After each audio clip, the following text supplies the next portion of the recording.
আমি আর একটা জিনিস জানতে চাচ্ছি, সেটা হচ্ছে যে এই ধর্মের কনসেপ্টটা আমি ফারহান ভাইকে আরো আগেও এই জিনিসটা বলছিলাম, উনি একজাক্টলি বলছে যে উনি একজাক্টলি ওই সময়টা বলতে পারতেছে না, বা ওই ওইরকম কোনো ওনার কাছে হাদিস বা ইয়া নাই।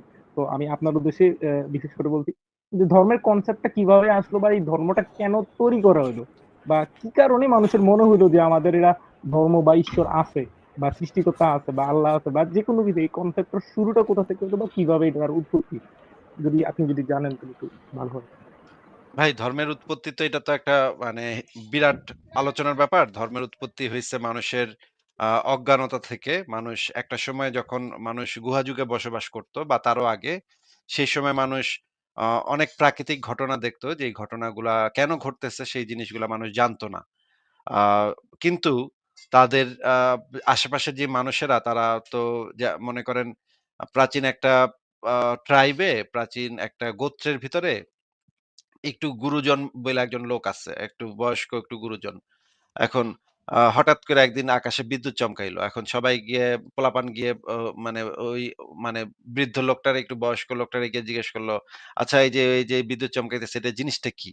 এখন এই ব্যক্তির তো আসলে একটা না একটা উত্তর দিতে হবে, তাই না? কারণ যদি উত্তর দিতে না পারে, সে যে একটা গোত্রের ভিতরে একটা নেতা বা গোত্রের ভিতরে যে একজন বয়স্ক ব্যক্তি, এটা তো তার ঠিক থাকতেছে না। এটা তো তার সম্মানের সাথে মানে যাইতেছে না। এটা বাংলাদেশেও আপনি দেখবেন মানুষের মানে ভিতরে এই আপনি ধরনের, সিম্পলি বলতে চাইলে যে সে বিশাল বড় যে একটা বাল পাকনা, এটা তারা দেখাইতেই হবে।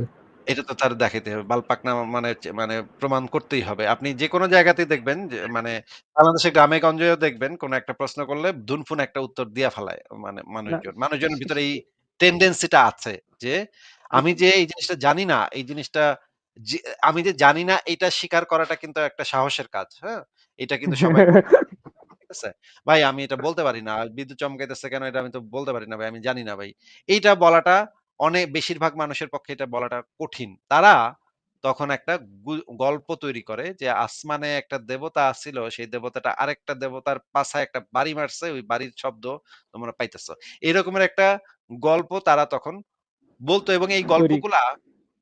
গল্পগুলা সবসময়ই যখন এই ধরনের গল্পগুলা তৈরি হইতো, তখন গল্পগুলা একজন আরেকজনের কাছে মুখে, মুখে ছড়ায় যেত, এবং রাতের বেলা যখন বাচ্চাদেরকে ঘুম পাড়াইতে হইতো, তখন তাদেরকে এই গল্পগুলা বলতে হইতো, এবং গল্পগুলা আসলে মানুষের যে ভাষার যে উন্নতি হইছে, এই ভাষার উন্নতিটাও হইছে এই গল্পের মাধ্যমে। মানুষ একজন আরেকজনকে যে গল্প বলছে, সেই গল্প, গুজব, অমুকে কি করছে, তমুকে কি করছে, পাশের বাসার সখিনা কার সাথে প্রেম করতেছে, আ জরিনা কার সাথে মানে পাট খেতে গেছিল। এই জিনিসগুলা নিয়ে গল্পগুজব করার মাধ্যমে মানুষের ভাষার উন্নতি হইছে। মানুষের ব্রেইনও তখন ডেভেলপ করছে এই সমস্ত গল্পগুজব তৈরি করার মাধ্যমে। এখন এই যে গল্পগুজব যে মানুষ তৈরি করছে নিজের অজ্ঞতাকে ঢাকার জন্য, বা নিজেকে একটা মানে পণ্ডিত পাকনা প্রমাণ করার জন্য, মুরুব্বি প্রমাণ করার জন্য মানুষ যে এই জিনিসগুলা, কিছু মানুষ এই জিনিসগুলা বানাইছে, এবং এইখান থেকে আসলে ধীরে, ধীরে এই জিনিসগুলা ডেভেলপ করছে। এটার সাথে আরো যুক্ত আছে মানুষের লোভ এবং মানুষের ভয়।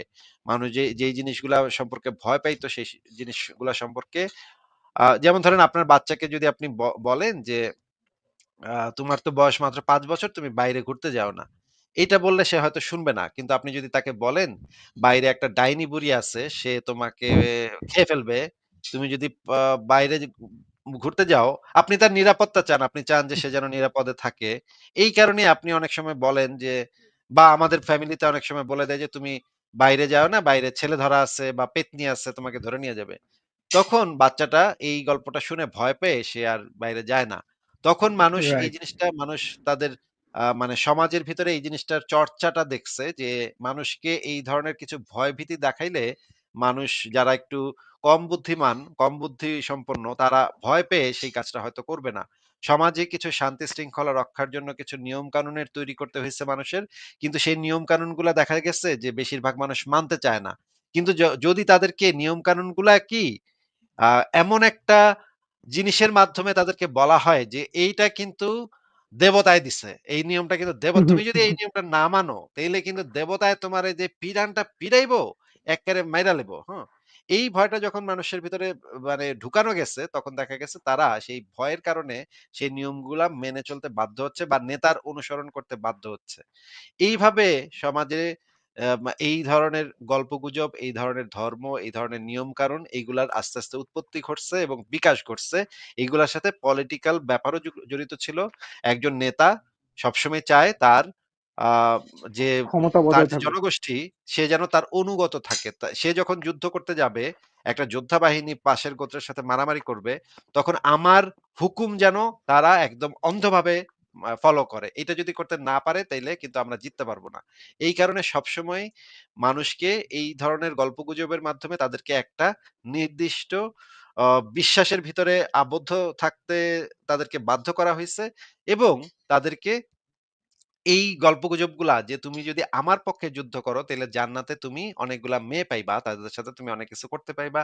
অনেক খানা-পিনা পাইবা। এই সমস্ত গল্পগুজবের মাধ্যমে তাদেরকে আসলে কনভিন্স করা হইছে যেন তারা স্বপ্ন দেখানো জীবন হয়তো। স্বপ্ন দেখানো হইতো এবং যেন তারা জীবনপণ বাজি রাইখা তারা যেন যুদ্ধটা করে। তারা যেন একেবারে আ অনেক যুদ্ধে তো অনেক মানুষ মারা যায়, তাই না? এখন মানুষ জি, তো জি। মানে করবে। তারা তো যুদ্ধ করতে চাইবে না। তারা বলবে, "আমি তো মরে যাবো। আমার পরিবার-টরিবার।" তখন তাদেরকে যদি এই প্রত্যাশাটা আপনি না দেখান যে মরার পরে তোমার জন্য অনেক সুন্দর জীবন আছে। আহ এইটা না দেখান তাহলে তো সে আপনার সাথে পেছনে যুদ্ধ করবে না। আপনার হয়ে যুদ্ধটা তো সে করবে না।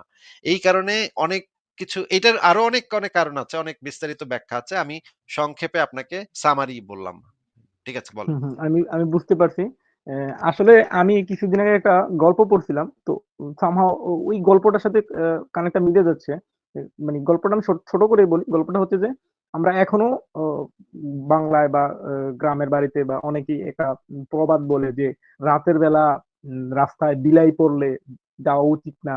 এটা অশুভ বা ওই জিনিসটা হচ্ছে যে ভালো না। ওই জিনিসটাকে অনেক খারাপ দিশে দেয়। এই কনসেপ্টটা আমি যখন উইকিপিডিয়াতে পাই, উইকিপিডিয়াতে এটা সম্পর্কে যখন একটা সার্চ করি বা একটা গবেষণা করি যে এই জিনিসটা বিলাই, এই জিনিসটা কোথা থেকে আসলো বা এই জিনিসটা অনেক ঘাটাঘাটি করি। ঘাটাঘাটির পরে রেজাল্টটা এরকম ছিল যে আগেরকার সময়ে মানুষ যে যানবাহন যাতায়াতের জন্য যে যানবাহন ব্যবহার করত সেগুলা গরু, ঘোড়া বা গাধা বা এরকম কিছু টাইপের জিনিসের উপর ভর করে বা নির্ভর হয়ে আমরা যানবাহন করতো। তখনকার সময় ইঞ্জিন বা এরকম কিছু একটা ছিল না। তখন যখন রাস্তার মাঝে রাত্রেবেলা বিলাই পড়ে যেত, তখন বিলাইয়ের চোখ মনে হয় জ্বলে বা যেটাই হোক বিলাই পড়ে গেলে ওই ওই বাহনগুলা মানে একটু অ্যাবনরমাল টাইপ বিহেভিয়ার করতো, এদিক ওদিক ছোটাছুটি করতো বা এরকম কিছু একটা করতো। তো তখন বলা হইতো যে তখন এরকম প্রথা রীতিনীতি মানে প্রথা চালু হয়ে গেছিল যে বিলাই দেখলে এই রাস্তা দিয়ে যাওয়া ভালো না। তো ওই জিনিসটা এখনো পর্যন্ত রয়ে গেছে।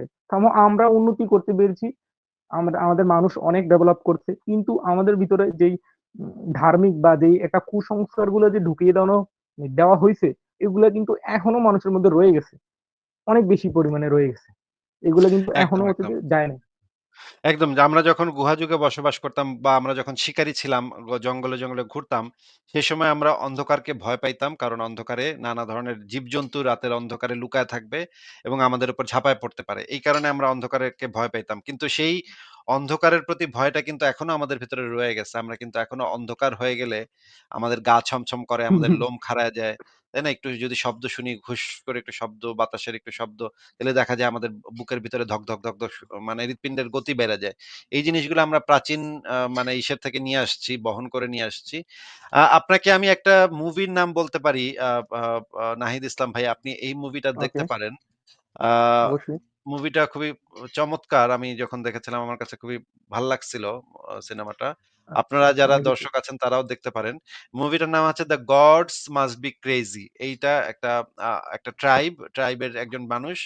সেই মানুষের ইসের উপরে নির্ভর করে। খুবই চমৎকার একটা সিনেমা। এই সিনেমাটা আপনি দেখতে পারেন। এটা একটা সিরিজ, ফিল্ম সিরিজ। আপনি আ সময় পেলে দেখতে পারেন এটা। আচ্ছা, অবশ্যই।